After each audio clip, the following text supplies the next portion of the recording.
Hello, this is Dr. Schultz, and today I want to talk to you about ChatGPT,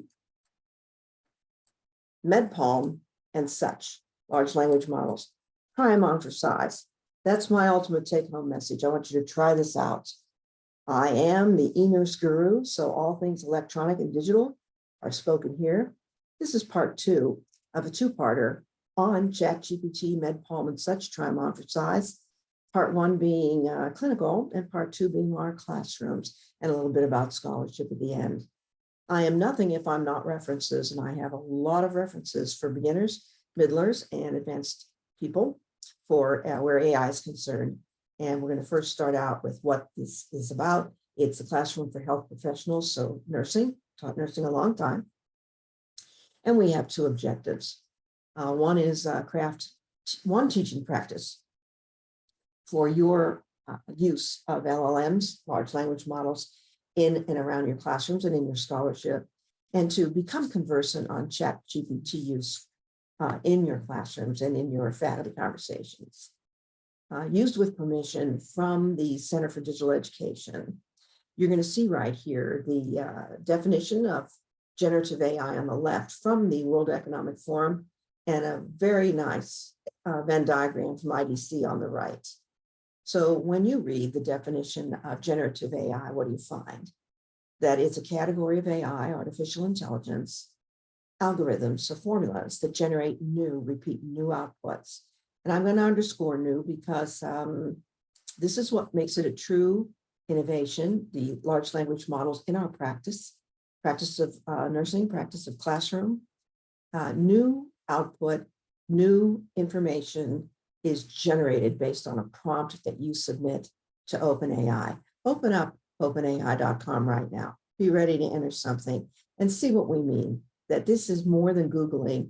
And it's not necessarily Google on steroids, but it is Google, but with summaries and context. By that, I mean, when you just Google around for something, what do you get? You get a series of links and ideas, hopefully search optimized based on your query, that you would then, with your human brain model, language model in your head, go through and create your own truth, if you will.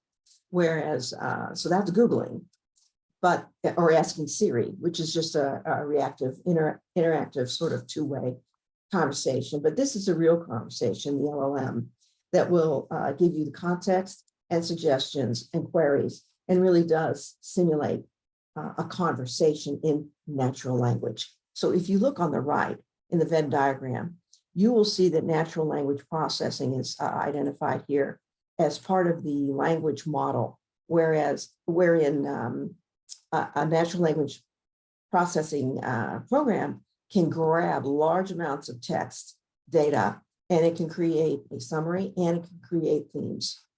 I'm going to say it again, a summary, as well as ideas and themes throughout. And that makes it different than just some sort of something I would do in Word.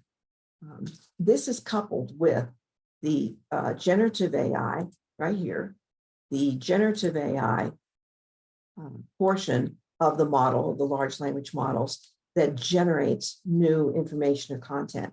So I like to consider that there are 2 sides to the large language model encounter. One is the natural language processing, where text is grabbed and summarized. And the other is the smaller GAI circle that says in a large language model, new content is generated based on a prompt. So it's different than what came before. It is an innovation. It is not merely a change along a continuum of stakes higher in AI. It is a notch up. And it's important to know that, because your students, graduate students, sometimes some of them will want to know. Moving on, ChatGPT is a generative pre-trained transformer on OpenAI's large language model, designed to understand and process natural language, structure and patterns of the language, and GPT standing for generative pre-trained transformers. Here's your large language models in your classroom. Over here on the right, healthcare professionals being trained. That is an AI machine generated image on the right, just for fun, probably from Dream AI. It's important to note, and I'll get right down to the nitty-gritty of what does this mean for those of us who are fond of written assignments, long and short, in our classrooms. And especially if you have a culminating written assignment, not assignment, but a culminating experience of a capstone nature to exit the master's degree, or to as the culmination for a dissertation or a large project for a DNP program. Spoke with a doctoral student just this morning who tells me he's going to GPT his way through to graduation in his doctoral program. Something to think about. So on the left, it says from survey research that over half of students will use GPT, whether you like it or not, whether there's a policy governing that or not, and so on and so forth. Well, we know that students are going to use it, and I applaud their use in using it, but they have to be taught how. And that's where you and I come in. On the right, it says that Turnitin out of 38 million submissions, and this is very recently, a small percentage had at least 80% or more AI written text. So I don't need any more evidence to support what I already know. You can take the left and the right hand here on the screen and say, yeah, they're going to use it. Okay. So caution, you see, see if I can make that bigger. On the left side of my screen is Turnitin output, detection of plagiarism and monitoring and mitigating plagiarism tool, Turnitin on the left. And at the bottom right of the image, it says 0% was AI generated. This is a new feature that just came out in AI. Many universities, if it's been released by Turnitin and it's been embedded in your learning management system, ours happens to be Moodle, then you're going to see this new box that you did not see before. It's important that you understand that this is different interpretation than the box up here that says some of a certain percentage of similarity, the 76, that there's quite a bit of overlap, it seems, in what the student wrote and submitted to the Dropbox and what they may have received from another source, known as plagiarizing, if the proper credit was not given. So in the similarity box, you open those up and see what they are. If there's phrases that are very common, I don't count them, like studies show that, or in the beginning of time, blah, blah, blah. So those phrases are common enough, common usage, that I usually set up my Dropbox to not count those. So similarly, I would ask that you run right away to your technical training people, technical writing center, and your instructional people on the main campus, not just your department, but the that houses all the knowledge and wisdom for the campus, and have them do a workshop for you on how to interpret your Turnitin report. As you get down to this 0% of AI generated, as you approach the number 0, you're going to get a lot of false positives. Hence, there's a lot at the Turnitin site for you, just turnitin.com. Go there and pull some of the links. And several of these are in my references. One is approaching a student regarding potential AI misuse. Another, how to have a tough conversation about AI. And another, it's my personal favorite, it's ethical AI use checklist for students. So by the time someone's coming up with a checklist for student, it tells me it's high time. I need to know what this is and what this isn't, and how to teach it in my classroom. There are some say that the college essay is dead. I hope not, or short running assignments. They can be generated by ChatGPT, but the answer is to have the student or myself use it and put it in my own voice before proceeding. It will save a lot of time.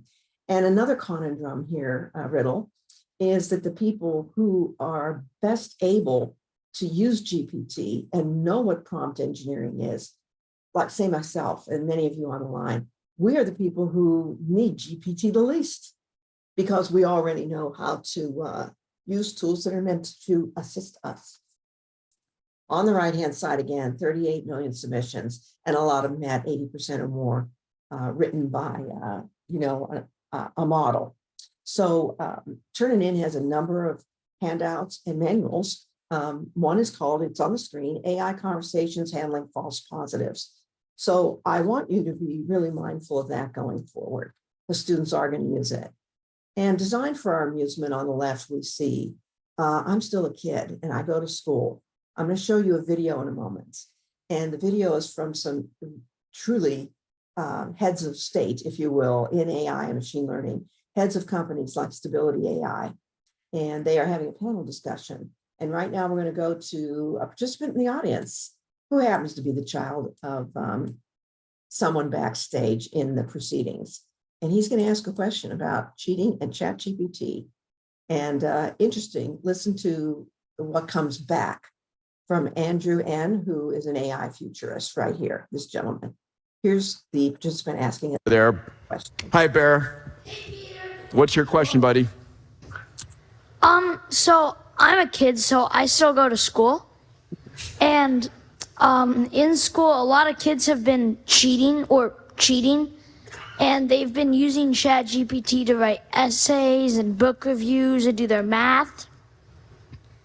And I guess my question is, how do you think like schools should evolve to deal with that? Or do you think that it's really declared cheating if it's a tool that we're going to be able to use later on? Brilliant question. Let's give it up for Bear here.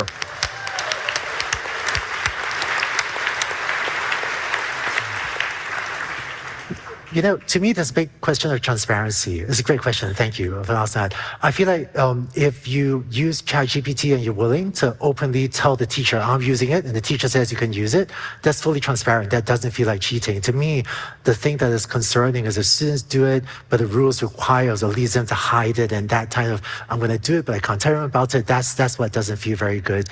And candidly, schools are struggling. The debate is people will be able to use these tools in the future, so we train them to use it, or is it a crutch that will limit, right, a person's growth? I have a controversial opinion. So I have a 4-year-old daughter trying to teach her math, and because she's 4 years old, I could stop her from using her calculator. I just don't buy her calculator. So she's learning to add with her own brain. One of the challenges with ChatGPT is, you know, most students using it are in an age where parents and teachers don't have an ability really to easily stop its use. And so it does concern me, would be a crutch that stops people from doing certain things. Because I use calculators, but I feel like maybe learning to add with other calculators is useful. So figuring out what we need to do with ChatGPT and educational system is something I see a lot of schools struggling with. I wish I had an answer. Yeah, I've got something. So cheating implies it's a contest. School should not be a contest. Okay, well, here are the leaders of industry. Remember, they are not geared the way you and I are. They are geared for, you know, exponential progress in science and in communication. And you and I are teaching the next generation of practitioners. Nonetheless, I thought that was entertaining to hear the child ask, isn't this cheating? And the answer came back. In fact, he gave us the answer, the child did, when he said, should schools get on with it? And the answer is yes. Now, on the right, I have shown a CopyLeaks is a tool that articulates to Moodle, which is our learning management system in Cal State San Bernardino. And there's a sample report where your plagiarism detection is on the top. It's just a screenshot from CopyLeaks. And on the bottom is your AI content generation. So it will tell you 33.4 or thereabouts % of what was submitted by the student was AI text, but it will not earmark the way the top half of the diagram or picture does. It will not earmark where it came from, who, what, how, why. And if you had a student reproduce their efforts word for word on the prompt, if so many days have elapsed, a different answer will be something that they will receive from ChatGPT and splotch, if you will, into the paper. So we have a conundrum here. We got to do something about pivoting these assignments so that if they are using ChatGPT, they're doing it in a responsible way. So students are going to use it, but I say to you, do they know prompt engineering? My answer is no. This means what you ask is what you get. Remember in the 80s, the phrase relative to computers is, or what's on the screen, what you see is what you get. Sometimes in a piece of output, I've modified it and said, what you ask is what you get. So if you don't know how to communicate with OpenAI's tool ChatGPT, let's take a look at this government source. Again, it's all in your reference list. And let's see if we can see how questions should be asked. And this list is rather generic. and it's useful. It's from government technology. Again, it's in our reference list. And here's some examples of GPT prompts. So it's more than just keywords. You can speak to ChatGPT in whole sentences and say, provide instructions for, and put in what remains. Here's something I'm working on right now, is drafting a press release. And really, for that style of writing, I could use a little help. And use of ChatGPT does save tons of time. It really does. Identify, no, here we go. Put a couple of research papers in there and say, create an executive summary, or summarize the findings of this long manual. Draft a meeting agenda for. See, because what if I don't know? If you're conducting a meeting on large language models and they give it to you, I think go to ChatGPT and ask them, because you maybe don't feel you know the language or the terms. And I say you're not there to know absolutely everything about it, but you are there to lean on ChatGPT for the question you have crafted, but it has to be specific, and it can be much longer than what you do in Google. And I think you'll find your way. Some experts are using this on a daily basis. I'm not, but I'm using it on a regular basis, and prompt engineering is everything. So that is something I recommend you take to the student into the classroom. Again, used with permission from the Center for Digital Education. Generative AI use cases for K-12 and higher education. There are benefits. People augmenting the people, their role, their function, their autonomy. Knowledge is augmented, both the question and the answer, and the experience is augmented. This part might be a little hard to see if you haven't sat down and tried to imagine what it's like using ChatGPT and large language models yet. So what this can do for me in my role is to assist with grading.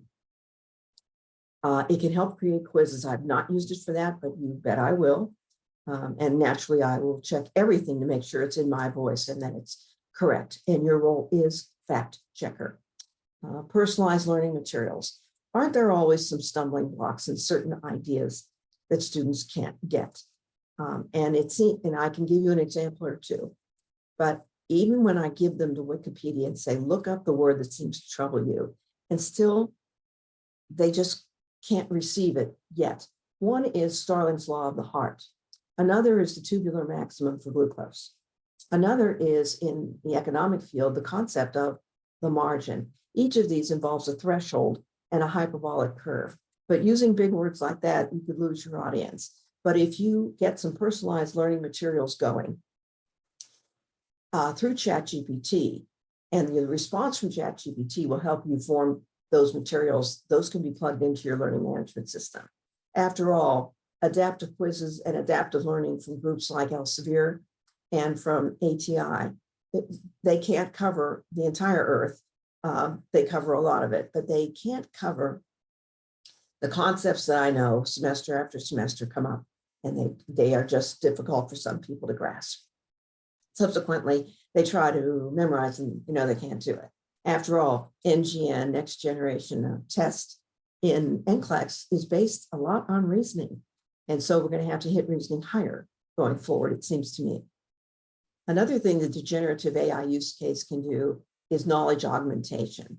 So smart content curation, we can get a lot of information and text rather, and shove it through ChatGPT and come up with new curated content that grabs from a variety of my favorite sources that I know will explain to the person who has that stumbling block, like the ones I mentioned.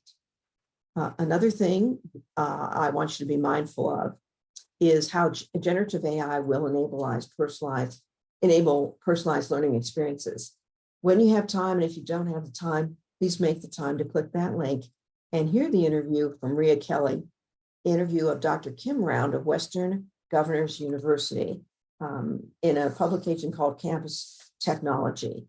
And I listened to it a couple times, and she does not go as far in depth as I would like on her key points, which included scaffolding, recommending best content, moving at the learner's pace, and real support for neurodiversity and cultural needs, and removing the technical and mechanics side of the experience. I would not say removing it. I might say mitigating it.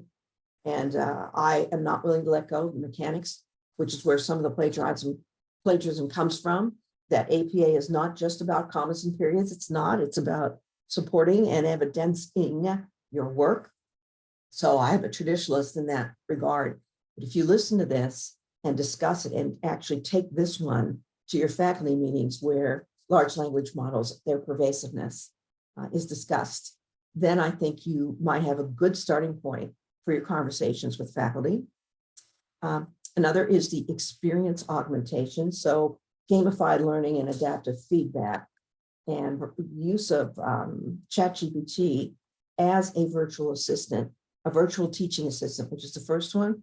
It's going to be not unlike how ChatGPT embedded in the electronic health record will be sort of a scribe. I'm going to have a virtual teaching assistant, a scribe, if I know how to use ChatGPT.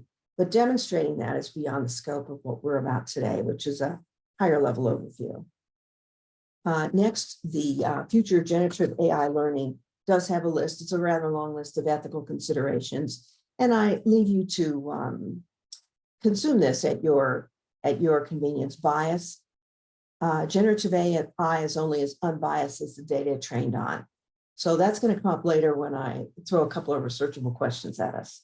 Generative AI is only as unbiased as the data it trained on. So if it's trained on biased data, we have to think about the output from ChatGPT and models like it and what it's going to do to impact or even distort the thinking of its users. Where to start, and this is our next Uber moment. I'm going to say here's a point of influence for individual faculty such as yourselves. Create a task force. If you haven't already, in your department or college of nursing, you're going to have to lean heavily, though, on the Center for Teaching Excellence or whatever they may be called at your facility. Task force members should have a variety of strengths and weaknesses they bring to the table. You do need somebody on there that says, wait a minute, what is ChatGPT? Let's just tell me what it is. All the way from there to someone whose expertise, I consider myself an advanced beginner or beyond, and put all those capabilities on that task force, please. And don't reinvent the wheel. Look for whatever universities have developed some policies so forward. And you can ask GPT, which universities and schools of nursing have a policy on the use of large language models in the classroom, and do that as an exercise. So moving on, how to get the faculty to buy in. Well, the way to get the faculty to buy in, there's only one way, and that's kind of have them use it. You know how they say the detractors can become supporters when they realize its intrinsic value. And one thing it will do is save time. I have not used ChatGPT yet for reading lists, syllabi. I'm going to use it for quiz questions, generating responses to student writing. I need to know a little bit more about what that really looks like, but I know that it can be done. And here's an interesting one I wish I would have come up with on my own, and that's responses in role play. So let's say the example I've read, the city councilman goes to the city council meeting. The general public is out there, right? His constituents in the audience. And at the same time, he's trying to impress the mayor and the other city councilmen. And he has a written document about an ordinance or something of that nature. Could it be about noise in the suburban environments before and after a certain hour? It could be about the use of solar panels, and is there a buyback scheme from the city or other form of local government. And let's say the remarks are all well crafted and delivered, but one thing people don't do is anticipate. Remember, large language, anticipate the detractors. You can take your speech, if you will, plug it into text to a GPT and ask it, what are the counter arguments? And that will help you do a role play for your presentation. Hadn't thought of it. What say editors and manuals of style?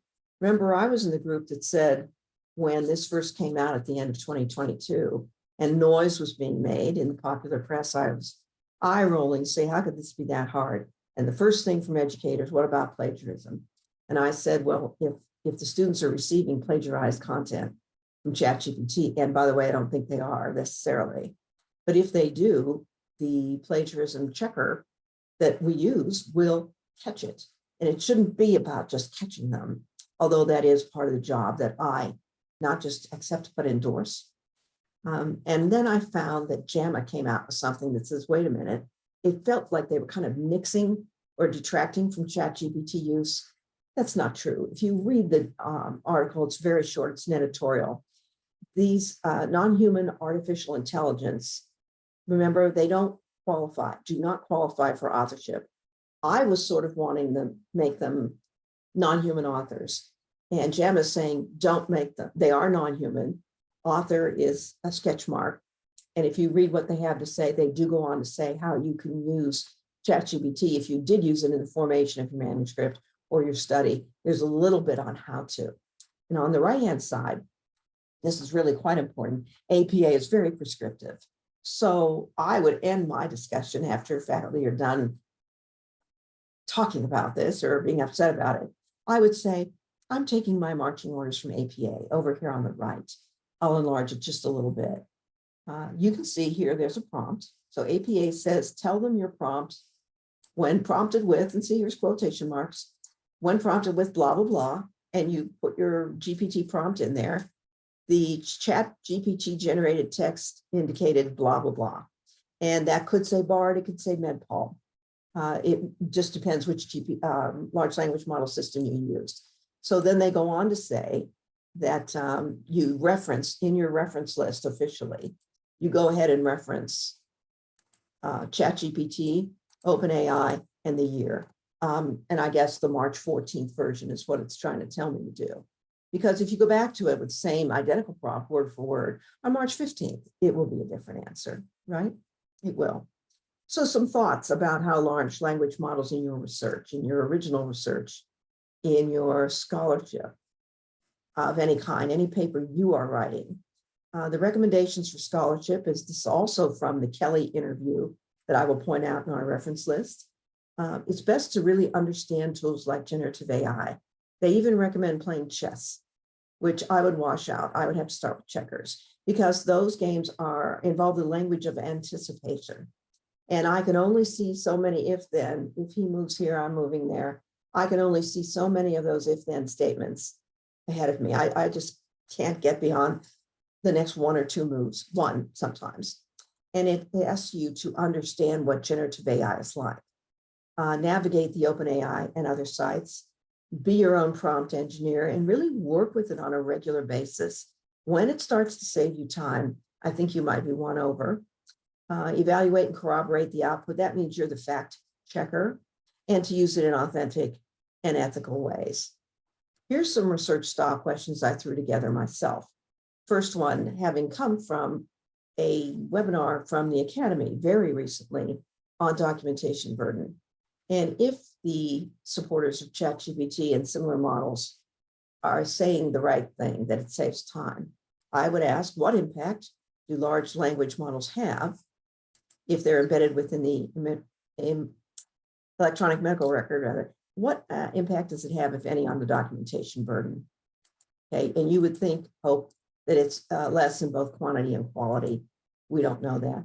Next, what are the KSAs, the knowledge, skills, and attitudes of users and abusers of ChatGPT from faculty or student perspectives?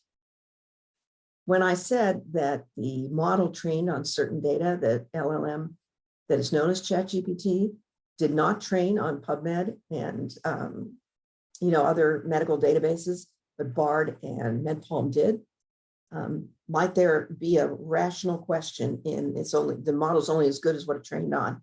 How does stigmatizing language in the electronic health record, if it has stigmatizing language, then will it affect the performance of the model? Well, it by definition would, in its validation phase, affect the output you get. So the performance of the model. And that certainly is well beyond any comprehension I would have of, it's not a question I can solve, but it's a question I know to raise. Other recommendations that come directly from me: don't over rely on LLMs. Always put everything in your own voice. Again, learn to play chess or checkers, be your own prompt engineer, develop your own information literacy skills before we can develop those of our students, and decide, is this the end of the essay? And some of us say no, they just have to pivot. And that is the primary thing faculty might be, if they're objecting to, is we rely heavily on written assignments for critical thinking. And critical thinking is tested, it seems, more in the next gen items in NCLEX. So we certainly don't want to do away with written assignments. It sometimes is our only way of getting back from students clarity that they do understand or master a concept. And you participate in decision-making. Ethics is going to be a big part of this. So I call our attention as we close to the Center for AI Safety at this website. And one of the key phrases there is that, yes, the large language models and their development and AI in general is so important. It should be a global priority to understand its placement in our lives alongside other societal scale risks. And it is a societal scale risk like pandemic and nuclear war. So on your team, you want an ethicist as well. But I wanted you to know the Center for AI Safety. And in part one, I was talking about a little bit about legislative efforts to, if you will, regulate some safety and some guardrails into these models that are pervasive in our daily lives. This slide from the medical futurist, and that is Dr. Bertalan Mesko, who is both an AI specialist, PhD prepared, as well as a practicing physician, University of Semmelweis. AI will not replace medical professionals. The point of comparison should be the medical professional who uses AI and models, the medical professional who does not. And the medical professional who does use these tools and use them properly, that performance will exceed that of the medical professional working on their own. The end. So let's look at some key resources for the webinar. So what I have the first several slides that say, here's what I used when formulating my webinar ideas. You will notice that a lot of this is from the gray literature. There are scientific sources, but some of it is proposably drawn from websites like HIMSS, Health Information Management Systems Society, which is the largest global society for healthcare decision makers when AI is involved. Sources on the webinar continued. This is the Flanagan reference on the JAMA that said, be careful when using it, which I said felt like they were saying not to use it. It's not the case. For the webinar, this is a really good one, Fox, GPT and LLMs like it hold promise for healthcare, but caution is warranted. Anything from government technology and anything involving this speaker or author, and that is Hazler. Anything from those sources is really quite good. And I would draw your attention to those. Let's see. More on the webinar sources themselves. Again, Hazler. This is the Kelly interview of someone named Warshauer who gave us the second one, some pointed advice on scaffolding. They will use AI even if their institutions tell them not to. Now, more on the medical futurist and sources for the webinar itself. Now, for those of you who are beginners with respect to AI and large language models, please don't be offended when I say beginners. So if you really don't know what this is about yet, you could start here. And for those of us who maybe are middlers, as beginners again, AI and the Future of Writing Instruction by an interview by Rhea Kelly again, a scientific review of technology giants, healthcare collaborations, very important. If you want to understand exactly what kind of questions and answers are being played out in the medical practice side of things, go to that article. And the second author is our medical futurist, Dr. Mesko. And here, this third reference, I signed up for this, I believe is a summer webinar. I think it was free. You'll have to click that and go there. And it's University of California, Irvine. And it's Pens and Pixels. It sounded like kind of a, I'll say beginner or middler exercise. And I hope I'm available to attend. And then for those of you who consider yourselves advanced beginners, you've got, this is very interesting. A Google engineer who still works for Google has this claim that the model is sentient when probably it should not be. Diamondis, this is the interview where the child spoke. the panel discussion where the child spoke is right here. Okay. So I think that kind of concludes anything I have to say in part 2 of ChatGPT, MedPalm and such, BARD and such. Try them on for size. Thank you for attending.